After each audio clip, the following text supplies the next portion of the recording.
Cependant, la mort a régné depuis Adam jusqu'à Moïse, même sur ceux qui n'avaient pas péché par une transgression semblable à celle d'Adam, lequel est la figure de celui qui devait venir. Ce verset-là veut nous dire quelque chose de très profond. Lorsque Adam s'est séparé de Dieu, lorsque Adam a péché, tous ceux qui suivent, tous ceux qui viennent et qui sont de la lignée d'Adam ont reçu quelque chose qu'ils n'ont pas demandé.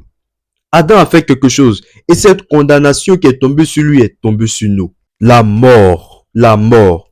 Ici, la Bible, quand la Bible parle de la mort, dans la Bible, il y a plusieurs significations de la mort. Et je crois fortement de mon cœur par la conviction du Saint-Esprit que cette mort-là, c'est la mort spirituelle. Spiritual death. Donc, nous, on était assis chez nous là-bas, dans le ventre de notre mère. Et puis, Adam, il s'est levé, il est parti pécher. Il a quitté le jardin avec une malédiction sur lui. Nous, les pauvres, qui n'avons rien fait, la Bible nous dit que nous avons reçu aussi cette malédiction. Les amis, le péché, ce n'est pas toutes les actions que nous faisons. Le péché, ce n'est pas boire. Le péché, ce n'est pas fumer, ni voler, tout ça. Le péché, ça va bien plus qu'au-delà de tout ça. Le péché, c'est une nature. Cette nature qui ne peut changer lorsque nous naissons encore. Nous naissons de nouveau. On n'a pas péché, mais on a reçu la même condamnation que Adam. Il y a mes frères qui sont là, de n'importe quelle différente position religieuse, qui eux peuvent penser qu'ils sont sauvés à cause de leur vie de prière, à cause de leur consécration à leur divinité. Mais c'est faux, parce que tant que tu as encore en toi la nature d'Adam, la nature adamique, celui du premier homme, tu ne pourras pas être sauvé. Il n'y a personne qui peut voir le royaume des cieux sans qu'il ne naisse de nouveau. Tu as la nature adamique parce que tu es de la lignée d'Adam. Mais la Bible nous a annoncé encore dans le verset 14 qu'il y a quelqu'un semblable à Adam qui doit venir. Et au verset 15, la Bible nous dit, mais il n'en est pas du don gratuit comme de l'offense. La Bible nous dit que celui qui vient là, ce n'est pas encore pour nous plonger dans l'offense, dans la condamnation. Il dit, car si par l'offense d'un seul, il en est beaucoup qui sont morts, à plus forte raison, la grâce de Dieu et le don de la grâce venant d'un seul homme, Jésus-Christ, ont-ils été abondamment répandus sur beaucoup. La Bible est en train de nous annoncer un plan divin qui arrive.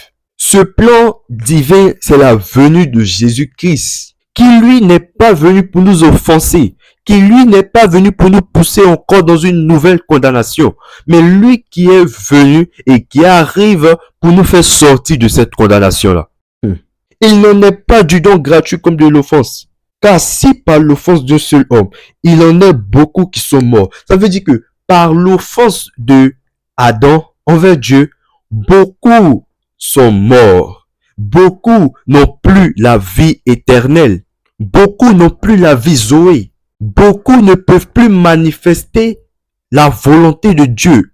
Ils n'ont plus de vie de prière. Ils n'ont rien du tout. Ces personnes qui sont mortes ne peuvent plus produire de bons fruits à cause de notre très cher Adama. Les amis, il y a un don qui s'est fait après Adam. Ce n'est pas un don de l'offense, mais c'est un don de grâce, un don de rachat, un don de liberté.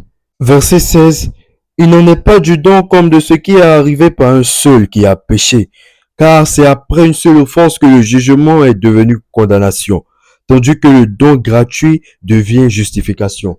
Verset 17, si par l'offense d'un seul, la mort a régné par lui seul, à plus forte raison ceux qui reçoivent l'abondance de la grâce et du don de la justice régneront-ils dans la vie par Jésus-Christ le seul.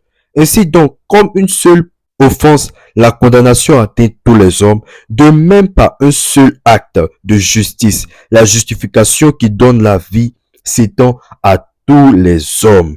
Car comme par la désobéissance d'un seul homme, beaucoup ont été rendus pécheurs. De même, par l'obéissance d'un seul, beaucoup seront rendus justes. C'est un Dieu juste qui veut pas abandonner ses enfants. Il sait que lui-même qui a condamné, beaucoup vont souffrir de cette condamnation. Et c'est injuste. Donc, il est en train de faire quelque chose. Tu veux faire un don de justification pour rendre ceux qui étaient coupables innocents, justes. Mais tu ne peux pas faire ça si toi-même tu n'es pas juste. Dieu est en train de nous montrer ici son grand amour. Ça veut dire que par Jésus seul, qui est son Fils unique, Dieu est en train de nous montrer qu'il nous aime. Il ne veut pas nous abandonner dans le péché. À cause de qui? À cause d'une seule personne, quoi. Nous tous on va mourir. Non, ce n'est pas juste de sa part. Dieu, dans sa souveraineté, veut que par Jésus-Christ seul, nous tous, nous soyons sauvés. Nous soyons rendus justes. Et c'est ce qu'il va faire. Imagine un peu s'il n'y avait pas Jésus, comment ta vie serait? C'est à cause de Jésus que tu peux devenir saint. Je vous ai dit que le péché c'était une nature. Mais la sainteté aussi, c'est une nature. La Bible nous dit que tel il est, tel nous sommes. Et parce que notre Dieu est saint, que nous devenons saints. Tu ne peux pas passer par le processus de la nouvelle naissance en pensant que tu es comme l'être que tu as laissé. Non. Quand tu acceptes Jésus, tu deviens saint. L'enfant qui va sortir de moi aura mon ADN. Il sera un homme, parce qu'il vient d'un homme. Mais lorsque nous provenons de Dieu, qui est notre Père, qui veut dire Abba, qui veut dire source, nous devenons la manifestation, le produit de cette source-là, qui est sainte. Adam a désobéi et nous tous, nous sommes devenus pécheurs. Mais Jésus a obéi et par son obéissance, nous sommes rendus justes. J'aime ce que la Bible me dit dans Jean 3, le verset 3. En vérité, si quelqu'un ne naît de nouveau, il ne peut voir le royaume de Dieu. C'est parce que tu es né que tu es devenu pécheur. Tu dois renaître encore de nouveau pour devenir saint, pour devenir juste. Le péché va toujours t'empêcher de pouvoir t'approcher de Dieu.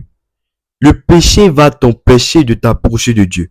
Le péché va t'empêcher de manifester Dieu comme tu veux dans ton cœur.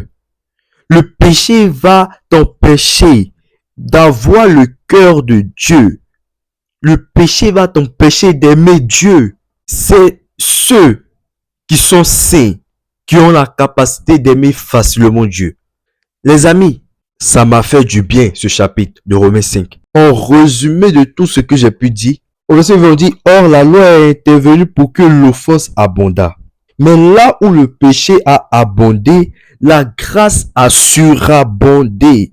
Là où la nature adamique a abondé, celle de la grâce, la nature sainte a surabondé.